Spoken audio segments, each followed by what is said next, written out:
dont les quatre côtés de cette cour à ciel ouvert des Iwan. Cette mosquée immense, édifiée par le sultan Hassan à partir de 1356, abritait à l'origine plusieurs importantes madrasas où étaient étudiées les quatre écoles de l'islam sunnite: l'école hanafite, l'école hanbalite, l'école shafaïte et l'école malékite. Dans le temps, la mosquée madrasa du sultan Hassan recevait les étudiants qui voulaient mener des études religieuses avancées. À chacune des écoles, 100 étudiants étaient en pension complète, après avoir terminé leurs études primaires.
À chaque Iwan de cette cour carrée, les étudiants se groupaient après la prière pour recevoir leurs cours religieux menés par le chef enseignant.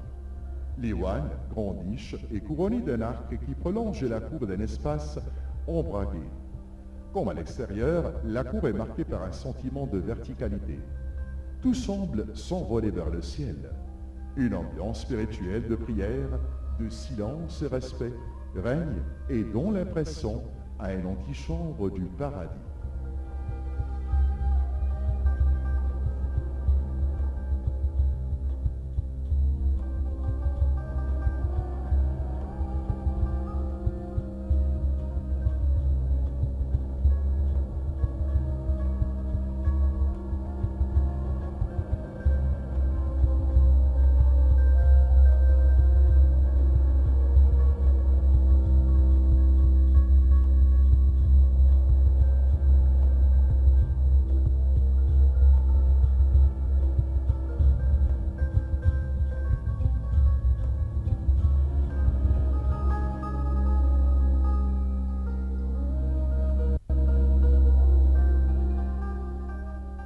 Les portes en bois de chaque école est ornée à sa partie supérieure par des pierres de différentes sortes et couleurs, dans un travail architectural singulier.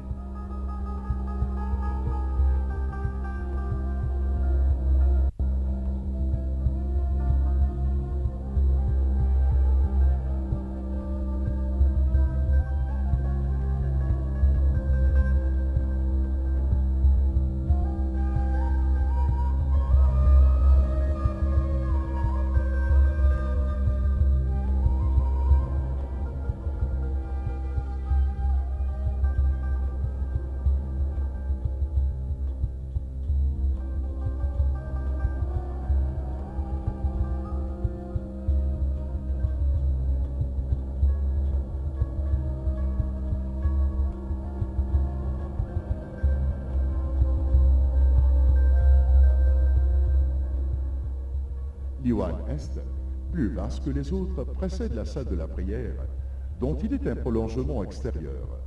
Le goût de ces formes géométriques, dont l'architecture, le carré, le cercle et l'octogone, représentent d'une manière symbolique la terre, le ciel et le passage de l'un à l'autre.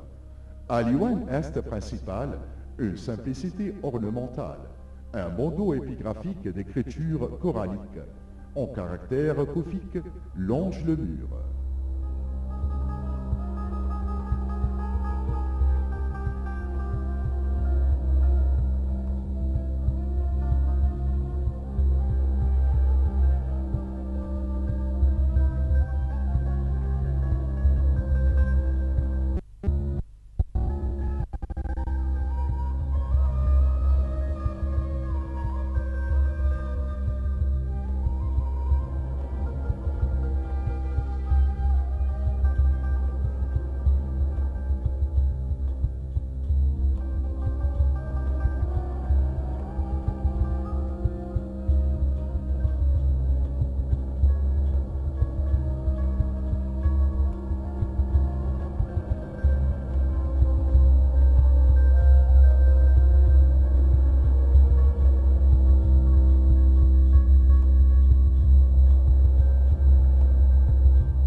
Cet endroit est le plus riche dans toute la mosquée du sultan Hassan, au niveau de décoration et relief, au mihrab du Qibla et sur le mur des incrustations de pierres semi-précieuses et en marbre de différentes sortes et couleurs, qui représentent la perfection et l'apogée de l'artiste arabe ancien. Ce niche qui prend la direction de la Mecque à l'extrême mesure reste l'élément architectural principal et indispensable dans chaque mosquée, lieu de culte islamique. Juste à côté du mihrab, il y a le mimbar, avec quelques escaliers, et c'est là où le chéri monte pour mener le sermon du vendredi. Le mur du mihrab, en tout, représente ainsi une image parfaite de décoration de marbre et dorée en quelque part.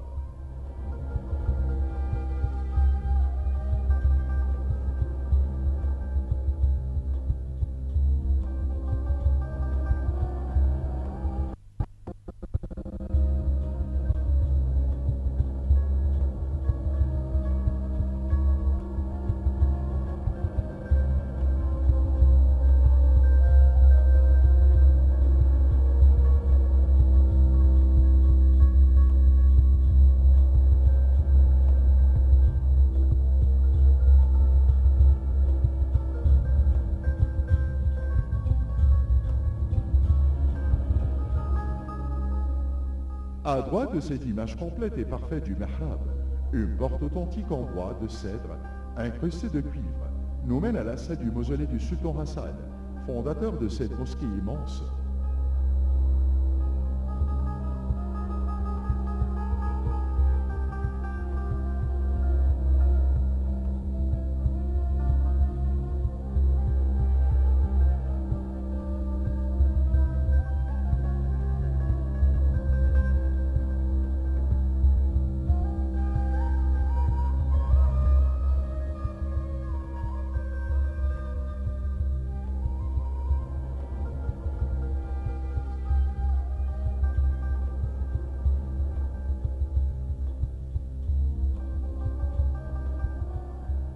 Dans cette salle d'enterrement inférieure au mur du mihrab, la hauteur de la coupole et l'ampleur architecturale, digne du silence et respect, nous attirent.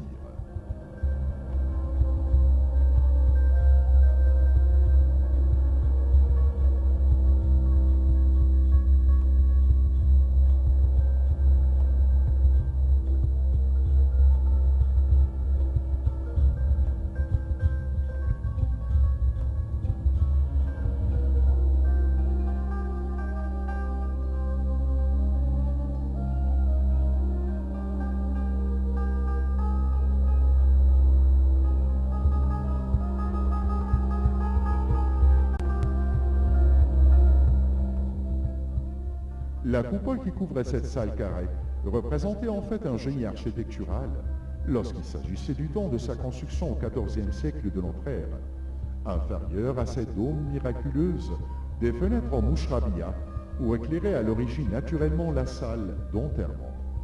Plus bas, quelques versets coraniques en relief bordent la moitié.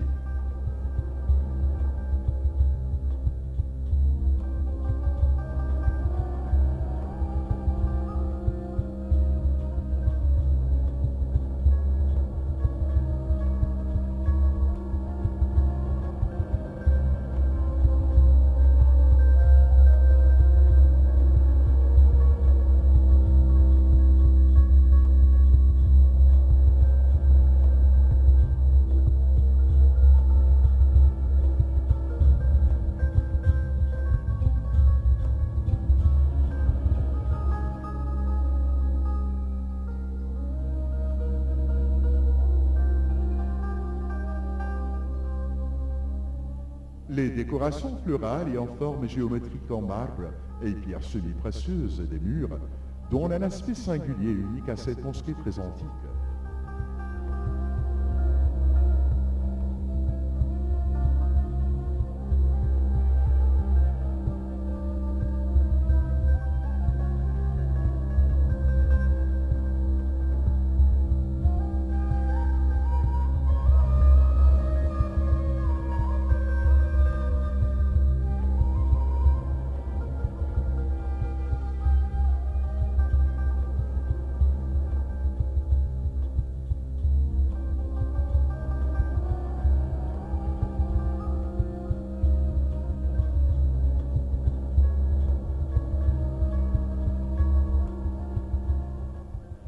Le tombeau du fondateur de la mosquée est au milieu, entouré ainsi par une bordure en bois à la forme carrée, style de travail d'arabesque, purement arabe et islamique.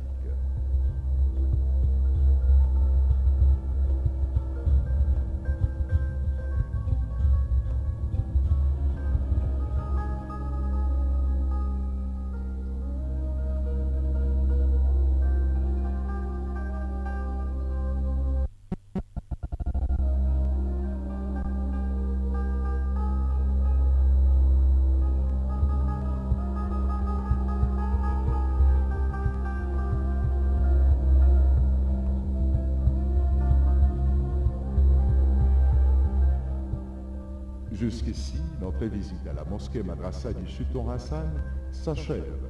Mais il reste à dire que cette mosquée immense et grandiose, pleine de respect et spiritualité religieuse, est considérée comme la perle de l'architecture islamique, mais aussi l'emblème de l'Égypte.